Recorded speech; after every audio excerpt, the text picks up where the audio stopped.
Tengo una aquí, así que cuando yo vaya viendo que vais abandonando el local, ya sé que es el momento de parar, ¿verdad? Nada, bueno.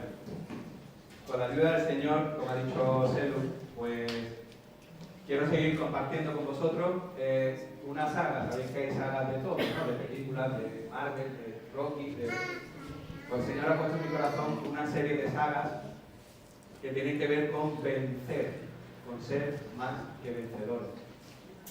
Y en esta ocasión, pues, el Señor me ha mostrado que tengo que hablar con vosotros, que quiero compartir con vosotros, vencer el temor con la fe. ¿Alguien tiene temor en esta mañana? ¿No? Pues hermano, la predicación más rápida de la historia. Pues siempre hay temores, hermano, siempre, siempre. Pero la fe no, cuando nos estamos refiriendo a este tipo de fe, no es que los creyentes no tengan, o mejor dicho, tengan incredulidad, no crean en Dios. No se trata de ese temor o de esa incredulidad, ¿no? Más bien es cuestión de temor. Cuando tenemos problemas, cuando tenemos vicisitudes en la vida, pues uno normalmente padece temores, ¿no? Yo por lo menos lo confieso que temo que en mi trabajo pues tenga mal las cosas, tengo temores acerca del futuro de mis hijos, el futuro en general, la guerra, los antivirus, los... No, hermano, ahora salen los temores, ¿verdad? Claro. En fin, bueno, por ir resumiendo un poquito, no sé si conocéis a...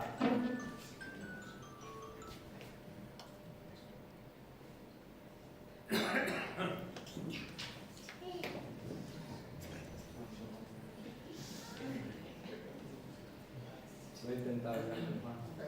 Sí. Está hecho para cabeza grande. Bueno, no sé si conocéis al autor, entre otras cosas, de las Crónicas de Narnia, C.S. Lewis. ¿Lo he dicho bien? Sí. ¿Está asintiendo con la cabeza? ¿Me das ok? Pues él escribió una frase que habla acerca de lo que estoy comentando ahora con nosotros. Dice que la fe es el arte de mantenerse firme en las cosas que nuestra razón ha aceptado en una ocasión, a pesar de haber cambiado de estado de ánimo. Y nuestro estado de ánimo, pues es decir, nuestras emociones, como por ejemplo el temor, ejercen una influencia tan grande en nosotros que a menos que las dominemos, pueden destruir nuestra confianza en aquello que sabemos que es cierto. Así que cuando uno tiene temor, acude lo primero a la palabra del Señor, ¿verdad? Y en esta ocasión quiero comentar con vosotros, si queréis abrir el libro de Efesios, por el capítulo 6, la armadura de Dios tan conocida, ¿verdad? Pues hay 6:16, un arma que se nos entrega a los creyentes para que podamos vencer el temor con fe. ¿Sabéis cuál es? El escudo. Dice, voy a hacer una mezcla, no sé si el Señor lo aceptará o no, pero voy a hacer una mezcla entre la Reina Valera y la Nueva Traducción Viviente. Sobre todo, creo que no se refiere a otra arma ni a otra parte de la armadura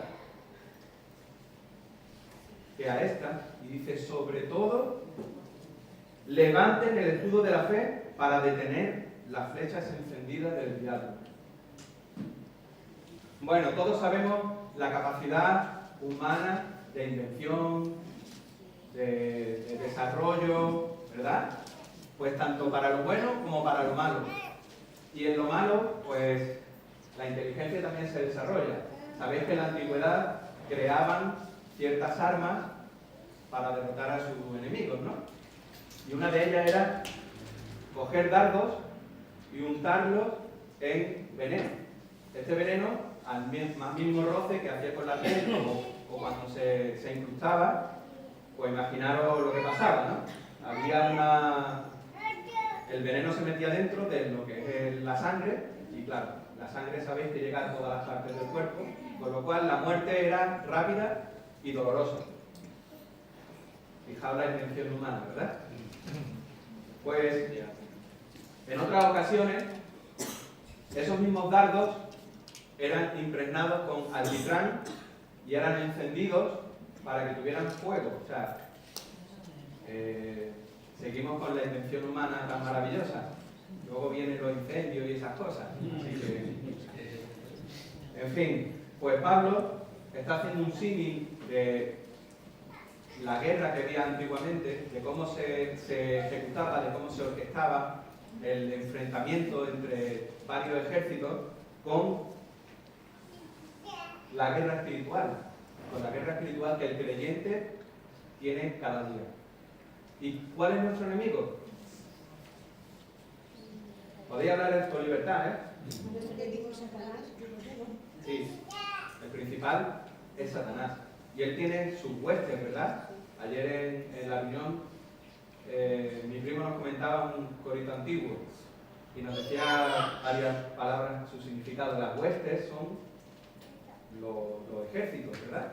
Las huestes de Satanás. Él tiene ejércitos, él tiene ángeles que son caídos, que no tienen otra cosa que molestar a los hijos de Dios, lanzándonos esos darditos tan preciosos, ¿verdad? Llenos de veneno y llenos de fuego. Pero si eres cristiano, si eres creyente en el Señor, seguro que a lo largo de nuestra vida hemos sido bombardeados con este tipo de dardos, o de flechas encendidas lanzadas por Satanás y sus secuaces, ¿no? Como decimos también. Sabéis que la única manera de protegernos es mediante la fe en el Señor Jesús. Una de las cosas que escribió el apóstol ¿cuál es el chino? El apóstol chino. El apóstol Juan, en 1 Juan 5:4 dice: pues todo hijo de Dios vence a este mundo de maldad y logramos esa victoria por medio de nuestra fe. Y yo me hago la siguiente pregunta: ¿qué es la fe? Tiago me lo preguntó el otro día. Fíjate tú. La convicción de lo que no ves, la certeza. Bien. Estamos respondiendo bíblicamente, que es como hay que responder a estas preguntas de las que nos hacemos, ¿verdad? Pero, ¿cómo funciona la fe? ¿Cómo vencemos esos ataques, esas flechas que nos vienen, esos dardos encendidos o esos dardos envenenados? ¿Cómo contrarrestamos esos ataques del enemigo? Pues en primer lugar, recuerda que la fe abarca mucho más que una simple creencia. Tú dices tener fe, dice Santiago en el capítulo 2, porque crees que hay un solo Dios. ¿Bien? ¿Quién cree aquí en Dios? Todos, ¿verdad? Seas creyente o no seas creyente, hay gente que dice que algo hay.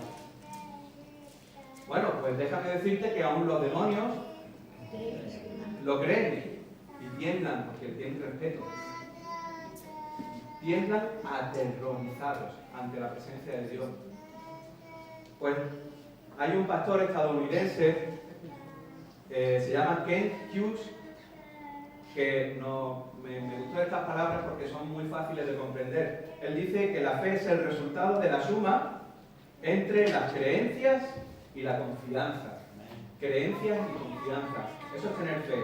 Consiste en descansar en la persona de Dios y en la palabra que Él nos da. Eso es tener fe. Esa suma. La fe es una práctica activa, apoyada en la creencia. ¿Y qué deciros? Ahora, si he dicho cosas afirmativas, ahora una cosa negativa. La fe no es ambigua. La fe no es insegura. La fe es una convicción concreta. Es estar convencido en lo que se cree. Eso es la fe. Y, como habéis dicho antes también, es la seguridad que tenemos en el presente sobre una realidad futura, una realidad que está por venir. La fe es una confianza sólida e inconmovible e inamovible en Dios, construida sobre una seguridad de que Él es fiel. Lo hemos cantado antes, ¿verdad? Él es fiel a sus promesas, Él es fiel a su palabra. Y en esa confianza depositamos nuestra fe. Pero Proverbios 3, 5, 6 dice: confía en el Señor con todo tu corazón y no dependas de tu entendimiento. Bueno, pues yo creo que para mí la parte del vivir cristiano, del vivir diario, que más me cuesta, o una de las que más me cuesta, es esta. Es el quitar mi entendimiento para poner lo que Dios quiere que nosotros creamos, ¿verdad? O confiemos más en Él. Esa es la parte más difícil, que yo deje actuar al Señor y no apoyarme en mi propia prudencia, o en mi propia sabiduría, en mi propio entendimiento. Sospecho que también es una de vuestras partes más difíciles del vivir cristiano, ¿verdad? Caminar no es fácil. Pero si además, como hemos dicho, que es caminar sin vista, solamente confiando, es aún más difícil. No sé, imaginaros andar por donde estéis andando alguna vez en la calle o en el campo sin mirar. Yo creo que nos da un golpe seguro. Es mejor caminar por la pista, ¿no? ¿Vale? Digo yo. Por nuestra lógica, por nuestro sentido común. Eso es lo lógico, ¿verdad? Y eso es lo que el creyente lleva inherente en sí. Actuar de una manera, pues bueno, yo creo que tengo que hacer esto, tengo que hacer lo otro, esto es mejor así, esto es mejor asado. Pero cuando hablamos de fe, aquí está la dificultad. Ya no podemos andar por vista. Ahora nos fijamos la meta, sopesamos los obstáculos que tenemos contra nuestros recursos y después planificamos nuestra ruta. Como digo, la fe es algo asombroso, ¿verdad? Es algo increíble. Si abrís el libro de Hebreos, en el capítulo 11, vamos a encontrar una inspiración,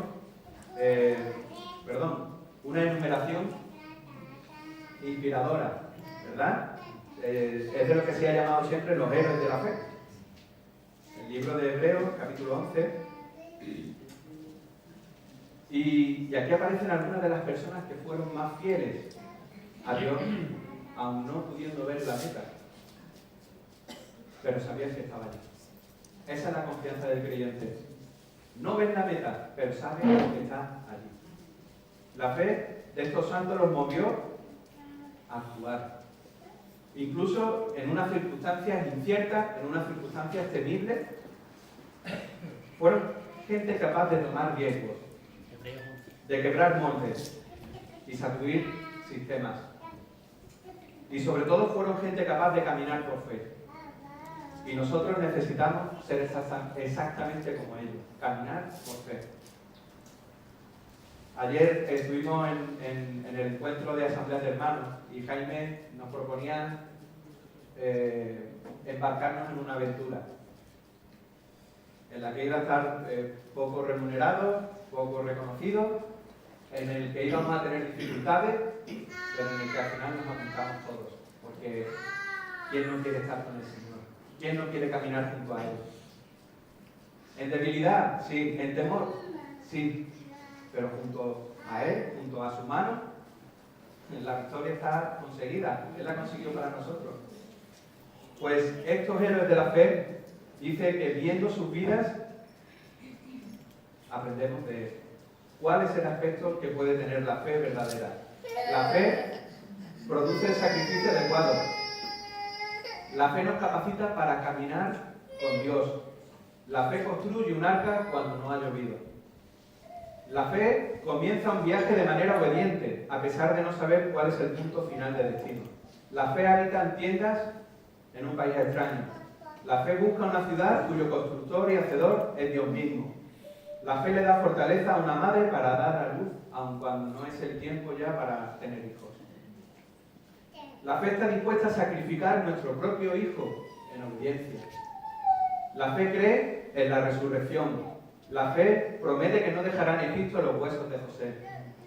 La fe se niega a ser llamado hijo de la hija del faraón. La fe decide sufrir aflicción junto con el pueblo de Dios. La fe estima el reproche de Cristo como mayor que los tesoros de Egipto. La fe abandona Egipto para dirigirse a la tierra prometida. La fe pasa por el mar Rojo como por tierra seca. La fe camina rodeando Jericó hasta que se derriban sus muros. La fe somete reinos, obra justicia, obtiene promesas, cierra la boca de los leones, apaga la violencia del fuego, créeme que la apaga, escapa al filo de espada y hace huir a los ejércitos del enemigo. La fe recibe vivos de nuevo a los muertos. Y la fe recibe la promesa. ¡Wow! ¡Qué barbaridad! Leyendo solamente un capítulo de la Biblia que nos habla de la fe. No sé, yo me siento pequeño. Me siento pequeño cuando veo esta fe tan grande, tan maravillosa. Pero no hay que preocuparse por ver que a lo mejor esta fe es grandísima y la nuestra es muy pequeñita. ¿Sabéis por qué? Porque nuestra fe puede y debe crecer. Amén. Por ejemplo, Pablo dice que anhelaba que aumentara la fe de los corintios. Lo podemos leer en 2 Corintios 10:15. Y quería visitar a los creyentes de Tesalónica para fortalecer lo que les faltaba en su fe. 1 Tesalonicenses 3:10. Y en la segunda carta de Tesalonicenses los elogió por el crecimiento de su fe. La primera le escribe: hermanito, vamos al gimnasio de la fe. Pero en la segunda ya vio que había un cambio bastante fuerte y bastante potente. Gracias al Señor. El Nuevo Testamento relata 2 ocasiones en las cuales el Señor Jesús se maravilló o se sorprendió, depende de la versión que cojamos,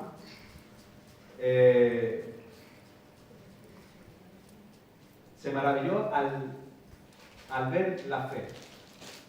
¿Sabéis cuáles eran esas 2 ocasiones? La mujer con flujo de sangre. Un poquito más alto, porfa. La mujer con flujo de sangre y el soldado que fue a pedir por sus hijos. Podría ser, pero he escuchado por aquí otra. La madre de la hija que tenía demonio. El centurión. O sea, dice que se maravilló de la fe del centurión. ¿Por qué? Porque el centurión le envió unos mensajeros al Señor y le dijo: me basta tu palabra, Señor. ¿Qué fe tendría ese centurión para enviar a unos siervos que le dijeran al Señor Jesús: con solo tu palabra mejorará mi siervo? Y era una fe que no era esperada, porque este romano no tenía ascendencia judía, no tenía un contexto judío. ¿Qué se iba a esperar de un romano? Pues nada, paganismo, ¿no? Idolatría. Pues el mismo Señor Jesús dijo de él que se sorprendió, se maravilló de su fe. Increíble. Pues lo podéis encontrar en Lucas 7, de 1 al 9. Y la segunda vez que Jesús se maravilló o se sorprendió por la fe,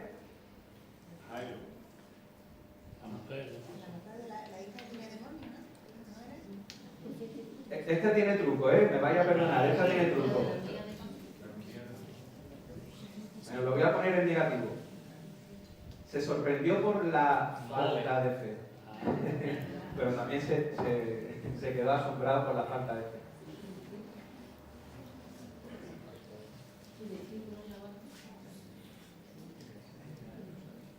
Cuando bajó del monte de la transfiguración y dijo: hombre de poca fe.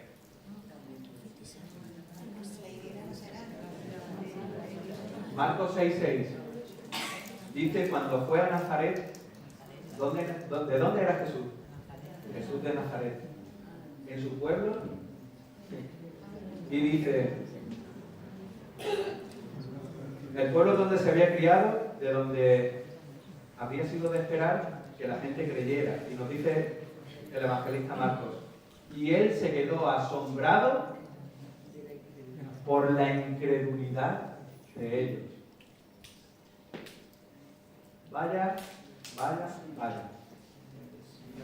Un romano que no tiene cultura, vamos a decirlo, cultura evangélica, y tiene más fe, como decimos aquí, que el alcoyano, ¿no? Bueno, que tiene una fe increíble en el Señor. Y en el pueblo de donde era Jesús mismo, el Salvador del mundo, y él se asombra porque no encontró fe allí, encontró incredulidad, todo lo contrario. Pues si queremos asombrar a Jesús, si queremos maravillarlo, un buen comienzo es que tengamos fe en Él. Si queremos vivir como vencedores de nuestros temores, vencedores de nuestros fallos, necesitamos fortalecer nuestra fe y nuestra confianza en el Señor. Y el tiempo pasa volado, pero yo voy rapidito también. Así que no os preocuparse, que a las 2 más o menos terminaremos, ¿vale? Os voy a presentar 5 consejos, 5 estrategias, llamarlo como queráis, pero que nos van a ayudar a crecer en la fe. Una de ellas, la primera, es que para que nuestra fe crezca necesitamos predicación. Necesitamos palabra de Dios. Ayer es que me encanta Jaime Arriaga, cómo expone, y nos dijo, nos alentó de nuevo a la palabra, a la palabra, a la palabra.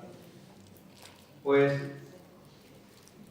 otro que le precedió, el apóstol Pablo, en Romanos dice, así que la fe viene por oír. Es decir, por oír la buena noticia acerca de Cristo. Romanos 10:17. Con esto no quiso decir el apóstol que todo el que oiga la palabra de Dios automáticamente significa que se convierta al Señor. Ojalá que fuera así. Pero hay que dar un paso de fe. Hay que dar una rendición total de tu yo, de tu entendimiento, de tu lógica, de tu sentido común. Quitarte tú, ¿no? Dice la palabra, vaciarme yo, para que Cristo crezca en mí, viva en mí. Pablo está identificando así una necesidad importantísima en la vida del cristiano, que es que la fe es generada por el hecho de escuchar la palabra de Dios. Qué increíble. Pues ¿no os da que esta es una poderosa razón para reunirnos como iglesia?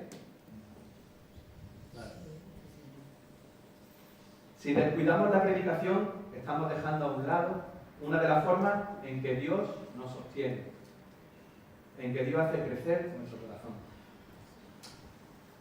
¿Cuántas predicaciones podemos escuchar en YouTube, en redes sociales, en donde queráis? A diario, cada segundo podemos estar enlazando una predicación con otra. Vale, eso lo digo para el que no quiere venir a congregarse a una reunión, ¿no? O a una congregación. Pero ¿dónde ponemos en práctica lo que escuchamos de esa predicación? Porque escucharla la podemos escuchar y es totalmente bueno escuchar predicaciones. Pero si nos quedamos en casa, ¿con quién empleo yo lo que el Señor me está revelando?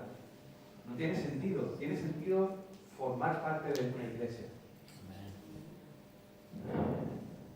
Si nunca te sientas cerca del sonido de la palabra de Dios que es predicada, nunca serás la persona que Dios anhela que llegues a ser. Por eso el estudio de la palabra es la forma en la que anclamos en nuestra vida esa palabra hablada de Dios. ¿Cuántas Biblias tenemos en casa? Yo qué sé. Una colección, ¿verdad, Luisa? Pues, ¿basta con poner mi Biblia en la mesita de noche para crecer espiritualmente? ¿Cómo que no? ¿No? Oh. Y yo qué desilusión, hermano. Que me he comprado la versión comentada del Matthew Henry. ¿Y eso no me vale? No. Vale. ¿Sabéis? ¿Conocéis a Moody? ¿Moody? ¿Algunos suena? ¿Sabéis lo que decía? Yo oraba para pedir la fe. Y pensaba que algún día la fe descendería y me sacudiría como un relámpago. Otro dice ráfaga. Me sacudiría por el mero hecho de pedirle que Él me diera fe. Sin embargo, la fe no parecía llegar nunca. Un día, dice él, leí un capítulo, el capítulo 10 de Romanos, el que hemos leído antes. Y dice que la fe viene como resultado de oír el mensaje. Y el mensaje que se oye es la palabra de Cristo. Entonces abrí mi Biblia y la comencé a estudiar. Y desde entonces la fe ha ido creciendo. No quiero que esto parezca la escuelita dominical, pero si yo mantengo mi Biblia cerrada, no voy a crecer por el mero hecho de tenerla conmigo. Ahora, si yo la abro, la leo, la medito, la hago mía, entonces sí voy a crecer. ¿Por qué? Porque es el Señor mismo el que me va a estar guiando, el que me va a estar redarguyendo, el que me va a estar diciendo, Irna, por este camino no, tú tienes que ir por el que pone aquí. ¿Ves que la cosa cambia? Entonces ya no entra mi entendimiento. Entonces ya no entra mi sentido común, ya no entra mi lógica. Ya entra la lógica de Cristo, el sentido común de Cristo y lo que Él me está diciendo. No hay otra. Esa es la conducta que el creyente debe de tener. Descubrimos que Él está de nuestra parte y que Él nos está guiando en el camino por el cual debemos ir.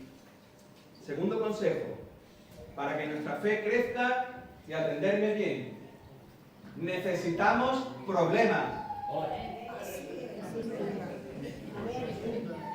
Yo pensé que en este punto la gente... Adiós. Ya tenemos problemas.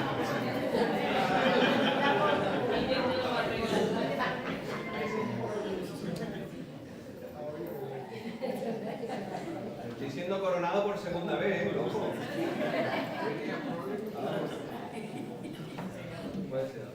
Bueno, pensé que llegado a este punto de la predicación me ibais a aplaudir o ibais a emocionar, porque he dicho que necesitamos problemas para que nuestra fe crezca.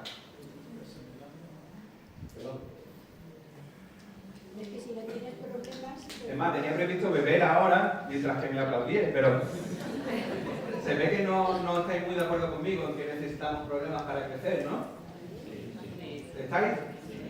Bueno, vamos a aplicarlo, ¿no? Todo tiene un matiz. Si el micro me aguanta, ninguno de nosotros quiere problemas, ninguno. ¿Por qué? Porque queremos ir, ¿no? Como dice poéticamente, queremos ir navegando sin problemas por el mar de la vida. Qué bonito, ¿verdad? Pero precioso.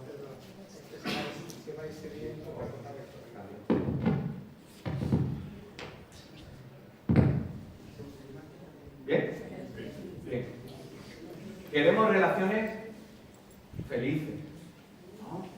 Tu esposo, tu esposa, tu novio, tu novia, tu padre, tu madre, tu hijo. Qué bonito todo, ¿verdad? Un trabajo en el cual nos sintamos realizados. Qué bonitos son los trabajos, ¿verdad? El que tenga, claro. El que no tenga, ya tiene un problema. Los estudios, qué bien.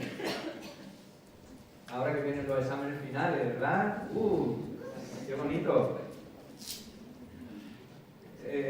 Queremos tener una salud excelente, ¿verdad?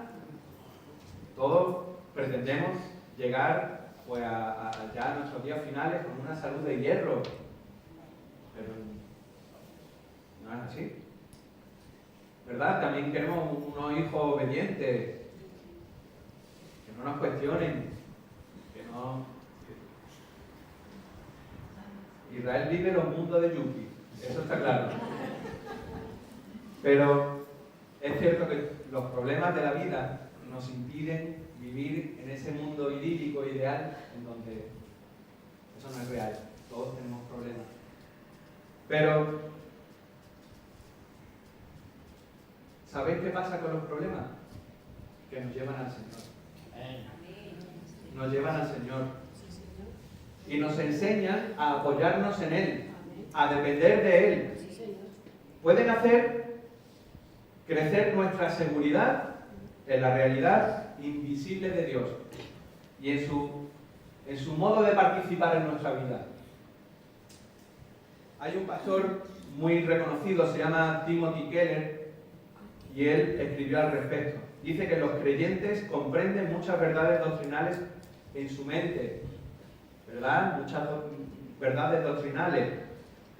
Pero esas verdades raras veces viajan al corazón. A menos que sean por medio de la desilusión, de la aflicción, del problema o de la pérdida. Nuestra tendencia normal es a confiar en nosotros mismos, tal como he dicho antes, y aprender de acuerdo a nuestro propio entendimiento. Pero, cuando aparece el problema, cuando aparece un problema, sobre todo que es mayor que la capacidad que podemos tener nosotros de resolverlo, ahí es cuando nos enteramos de que nuestros propios recursos resultan totalmente limitados, incapaces de poder salir de esos problemas por nosotros mismos. Y no podemos confiar realmente en Jesús al 100% mientras que no dejemos de confiar en nosotros mismos. Quita la confianza de ti para confiar plenamente en el Señor. Dios usa nuestros problemas para hacer más profunda nuestra fe en Él. Hay un texto en 2 Corintios 12:9, la Nueva Traducción Viviente dice: cada vez Él me dijo, cada vez el Señor me dijo, mi gracia es todo lo que necesitas, mi poder actúa mejor en la debilidad. ¿Alguien aquí ha hecho alguna vez algún curso de socorrismo? ¿Pablo? ¿Mi madre?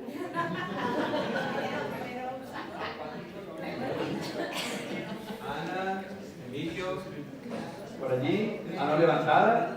Muy bien, muy bien. Bueno.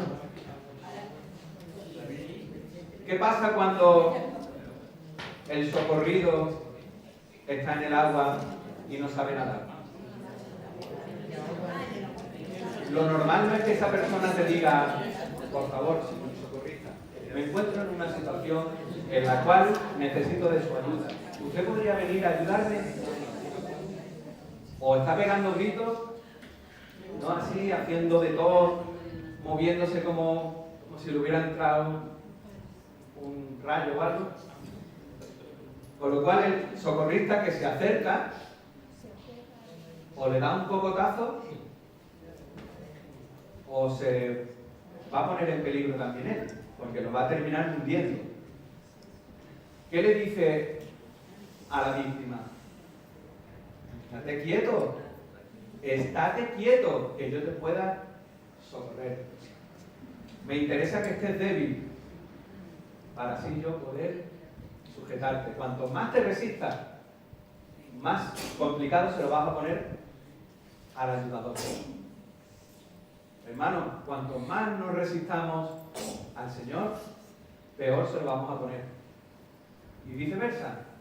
Cuanto más nos dejemos ayudar, cuanto más reconozcamos nuestra debilidad, más ayuda vamos a tener de parte del Señor.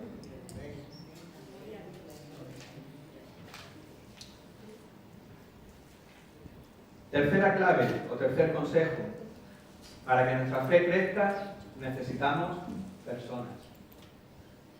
Y ahora es cuando le voy a pedir allí a los Dan o Elizabeth que me pongáis una imagen,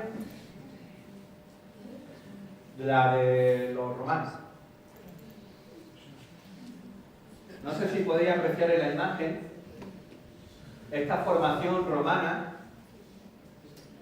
que están portando escudos. Sabéis que antiguamente, como he dicho, para contrarrestar las flechas o los dardos o todos los objetos que eran lanzados, pues los romanos inventaron un sistema que se llamaba defensa falange o defensa tortuga. Yo, por la connotación, prefiero defensa tortuga. Y esta era la formación. Cogían un escudo, con otro, y por arriba igual. Lo trababan y tenían... No me muevo mucho, ¿no, Juan? Y tenían esta formación. ¿Qué conseguían con esta formación?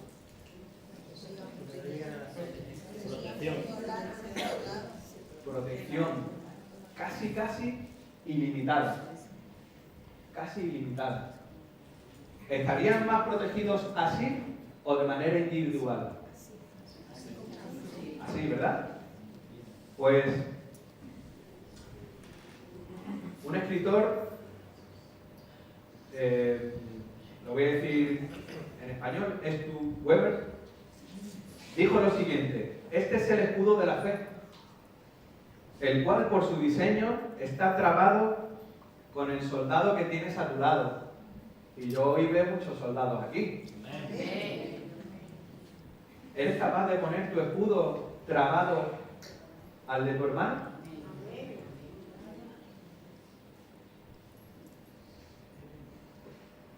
Este es el escudo de la fe utilizado en comunidad. En la comunidad de la fe, por supuesto. En nuestras batallas espirituales, tal como es cierto también de cualquier ambiente de combate, nosotros tenemos una lucha diaria espiritual. Y si no somos capaces de trabar nuestro escudo de la fe con el de mi hermano, lo vamos a pasar regular. En cambio, si somos capaces de unirnos, vamos a tener mayor protección, porque la fe nos la da Él. Si esperas protección, te tienes que unir al grupo, marchar en la unidad y vivir con Él como con una familia. Por eso te vuelvo a animar, entra a una comunidad de creyentes si aún no lo has hecho y deja que Dios haga crecer tu fe junto a otras personas. Y así entras a formar parte de su pueblo, entras a formar parte del pueblo de Dios. Si hablamos de vida en comunidad, pues no me puedo negar a citar a Bonhoeffer.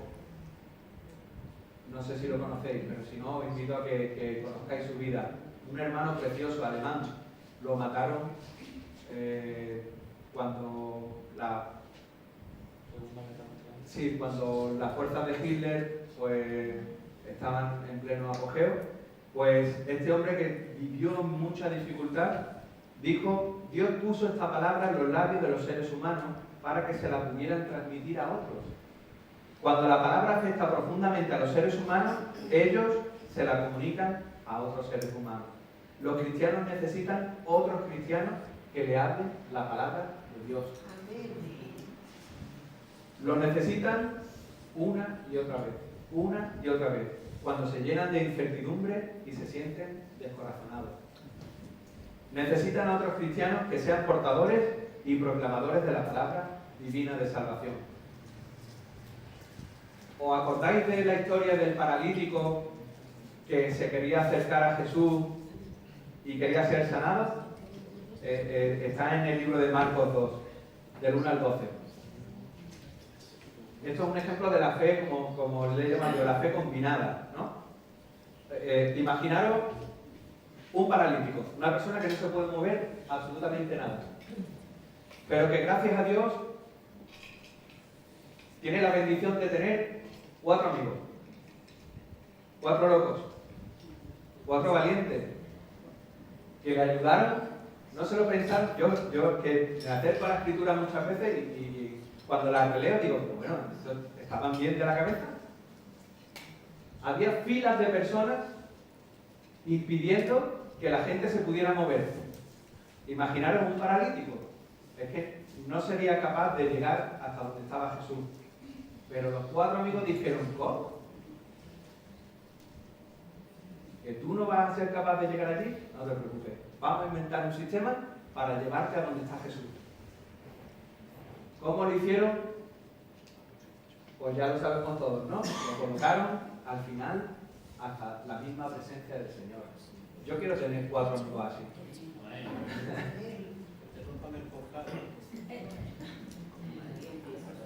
que se partan la cara por mí, por llevarme ante la presencia de Dios, ante la presencia de Jesús. ¿Okay? Sabéis que a Jesús le agradó esta acción de los cinco hombres. Este enfermo, este paralítico y los otros 4 ayudándole. Porque claro, si el paralítico no quiere, tampoco lo llevan los amigos. Pues dejadme decir que... Pon la imagen de los romanos, por favor.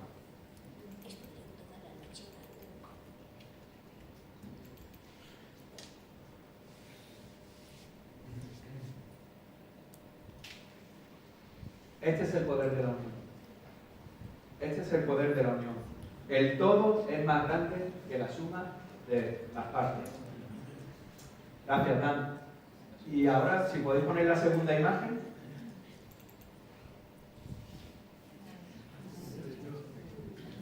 Sí, veis bien. Le faltan 2 brazos. La cuarta clave, y voy a que bueno, para que nuestra fe crezca, necesitamos propósito. Propósito. Este hombre se llama Daniel Ritchie. No es el malagueño que conocemos aquí, Daniel Ritchie, ¿vale? Este es americano también.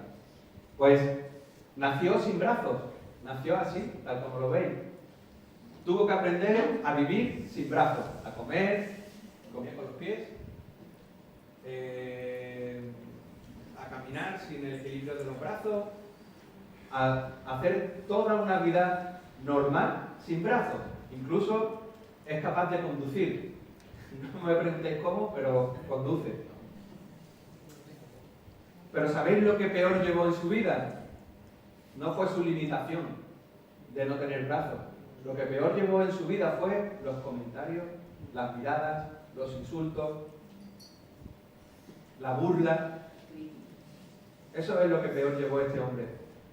Hasta el punto incluso que estaba en un restaurante y unas personas vieron que comía con los pies. Y eso era un motivo de rechazo. Hasta eso tuvo que sufrir este hombre. Lo peor de todo es la suposición, lo que creen los demás, o sea, lo que tú crees que los demás están pensando de ti, lo que te dicen, todo eso. Pues Daniel Ritchie se llegó a creer todo lo que le decían. Qué lástima, ¿verdad? Así desarrolló odio hacia sí mismo y hacia las personas que lo despreciaban. Daniel, en ese momento, él no era creyente y casi que no tenía amigos, pero uno de sus amigos, una noche, le invitó a una iglesia. Y aquella noche el predicador dio no como yo, pero dio un breve sermón devocional. En el Salmo 139, 14, él lo citó y dijo: te alabo, dice el salmista, porque soy una creación admirable. Tus obras son maravillosas y eso lo sé muy bien. Aquel mensaje, imaginaron lo que supuso para Daniel. Entró en su corazón de lleno. Se dio cuenta de que Dios le había creado con un propósito. Y que él también era una maravillosa obra de Dios. Tanto como los que tenían brazos. Aquella noche, Daniel Ritchie le entregó su vida a Cristo. Y poco después se sintió llamado al ministerio. De hecho, hoy día da conferencias, reuniones de jóvenes, no solamente en Estados Unidos, sino fuera de los Estados Unidos. Tal como él dice, usa sus mangas para enseñarles o señalarles a los demás el camino hacia Dios. Increíble, ¿verdad? Pues Dios a menudo nos da un propósito que requiere que confiemos en Él de maneras especiales. Esa es una razón por la cual a Jesús le encantaba darle tareas increíbles a sus discípulos. Sabéis que los envió de 2 en 2 para ir a predicar el Evangelio, sanar a los enfermos, expulsar demonios, lo que hoy día nos pide a nosotros, ¿verdad? Pues en una ocasión dice que le ordenó alimentar a 5.000 personas, sí, ¿verdad? Porque tenían una despensa llena de alimentos. No, solamente con Con eso le dijo, ahí os basta con eso, venga.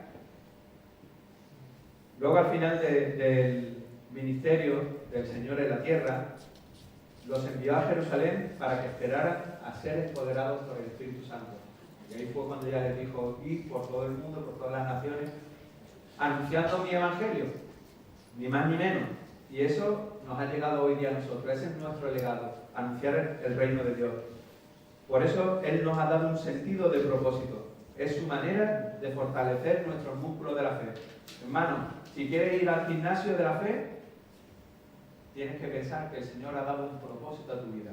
Ahí es cuando va a hacer de verdad un músculo fuerte. Y quinta y última consejo, clave o como queráis llamarlo. Para que nuestra fe crezca, necesitamos tener una perspectiva. Cuando los discípulos le pidieron a Jesús que aumentara la fe de ellos, ¿sabéis qué le respondió el Señor?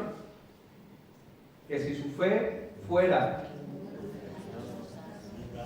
como un grano de mostaza, ellos podrían arrancar un árbol de mora, ¿no? Una morera, y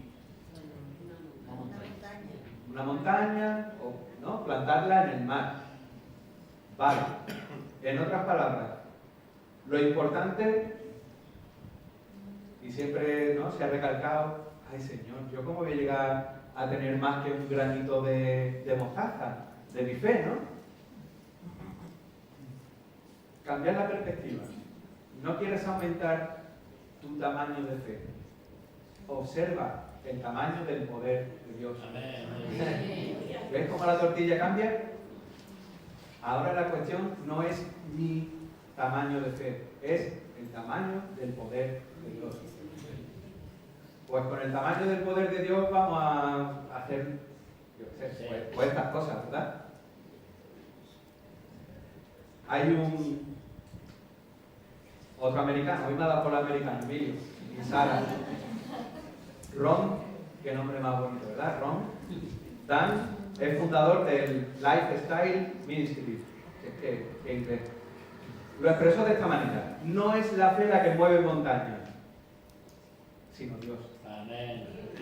Hablando en un sentido bíblico, la fe, como una simple actividad humana, como algo que sale de nosotros, no posee virtud alguna, carece de mérito, no contiene poder de ninguna clase. Pero el poder de la fe se encuentra en el objetivo. Y ahora veremos cuál es ese objetivo. Es significativo que el escritor de Hebreos, cuando mencionó todos estos héroes de la fe que hemos leído antes, justo cuando terminó de enumerarlos, dijo lo más importante: fijemos la mirada en Jesús, el iniciador y perfeccionador de nuestra fe. Para que nuestra fe sea eficaz, es necesario que nos mantengamos centrados en Él. Eso es lo que dijo el autor de Hebreos. No fijaros en estos héroes de la fe. No, mantener nuestra mirada en el autor de la vida, en Jesús como el centro de nuestra vida. Cuando vemos que Dios honra la fe, nos sentimos animados a confiar aún más en el Señor. Ante los ojos de Dios, los problemas no son ni grandes ni pequeños. Nuestros ojos sí lo ven así. Uy, ¿qué problema tengo? Puede estar uno agobiado, pero para Dios no hay nada imposible. Nada. Es nuestra perspectiva la que necesita aumentar de tamaño. De manera que veamos hasta qué punto Dios es capaz de responder a la fe que nosotros tenemos. Por eso digo que no importa lo pequeña o lo insuficiente que tú creas que tienes tu fe. Sigue orando, sigue confiando y buscando el rostro del Señor. Recuerda, lo que realmente importa no es el tamaño de la fe, sino su objetivo. Es nuestro Dios Todopoderoso. Él es el objetivo de nuestra fe. Cuando te dejes de enfocar en ti mismo para enfocarte en Él, nuestra fe crecerá y los temores desaparecerán. Os voy a dejar con un salmo, Salmo 56:4, y me gustaría que permaneciéramos como unos 2 o 3 minutitos sentados, si queréis, con los ojos cerrados, ¿vale? Alabo a Dios, dice el Salmo 56:4, alabo a Dios por lo que ha prometido. En Dios confío, ¿por qué habría de tener miedo? Repito, alabo a Dios por lo que ha prometido. En Dios confío, ¿por qué habría de tener miedo? Eso es lo que dijo el salmista. Y ahora, si queréis agachar vuestras cabezas, y me gustaría que en este tiempo pudiéramos derramar nuestros corazones con total libertad, diciéndole al Señor: Señor, mi fe es muy poquita, mi fe es muy escasa, necesito mejorar mi fe, necesito que crezca mi fe, pero también necesito entregarte mi vida, Señor. Necesito y reconozco que solamente tú eres Dios, que tú eres el Señor de nuestras vidas. Quiero postrarme ante ti, rindiéndome, diciendo que ya no quiero vivir bajo mi entendimiento, vivir bajo mi lógica, vivir bajo mi sabiduría, sino que toda mi vida la quiero entregar a ti. Quítame, Señor, mi orgullo, quita mi soberbia, quita mi resistencia a ti, y que tú seas capaz de entrar en mi vida de lleno. Que no haya ningún área de mi vida en la cual yo no deje entrar a tu Espíritu Santo. Señor, quiero y necesito de ti. Quiero emprender una nueva vida en ti, Señor. Quiero pertenecer a un pueblo en el cual pueda estar unido codo con mi hermano y con mi hermana, para que juntos podamos ser ese pueblo que tú has querido escoger, ese linaje escogido, pueblo santo, nación santa, adquirido por ti para que anunciemos todo lo bueno que tú tienes para nuestras vidas. Señor, te ruego que si aquí hay alguna persona que quiere entregar tu vida, que quiere entregar su vida a ti, que hoy lo haga, Señor. Hoy es el día de salvación, como tú dices. Yo hoy te pido que si tú quieres levantar tu mano, quieres entregar tu vida al Señor, que lo hagas. Vamos a estar orando por ti, vamos a estar apoyándote. No vas a caminar nunca más solo. Vas a estar con tus hermanos, vas a estar en la presencia del Señor y ya te vas a rodear de amigos que te van a intentar llevar a la presencia del Señor cada vez más. Si hay alguien que quiera dar ese paso de fe hoy, si quieres levantar tu mano, vamos a orar por ti. Gloria a Dios.